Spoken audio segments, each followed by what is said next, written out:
سما المصري أنا شايفاها بعد ما خرجت من السجن. بدأت تتنطط تاني على التيك توك.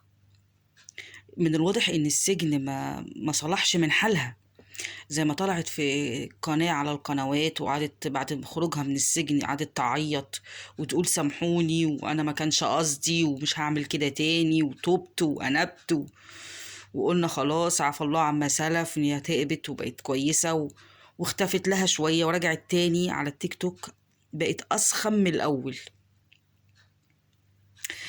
طريقة الكلام بتاعتها مستفزة، مش طريقة كلام ناس محترمة.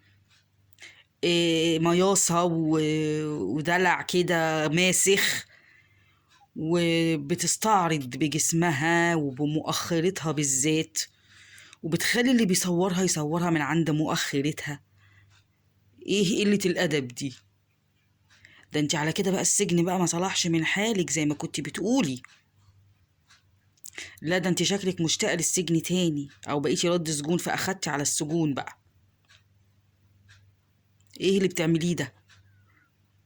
مش لاقية شغل ومش لاقية تاكلي، عايزة تعملي محتوى على التيك توك، اعملي محتوى نظيف، اتكلمي في حاجة تفيد الناس، اتكلمي في حاجة تنفع الناس.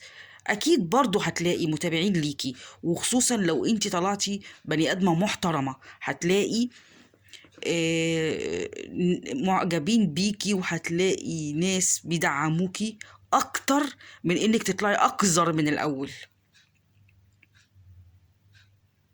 ولا انتي تقصدي تستفزي الناس عشان الناس تعلق بتعليقات سلبية وفريتش يعلى وتبقي بقى تيك توكر مشهورة، حتى بالرغم من مشهورة بجسمك، يعني تطلعي تاكلي من جسمك، وده مش جديد عليكي.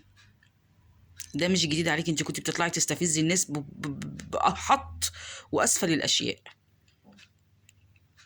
عيب، عيب احنا في مجتمع إسلامي، عيب احنا في مجتمع ما يرضاش بقلة الأدب دي.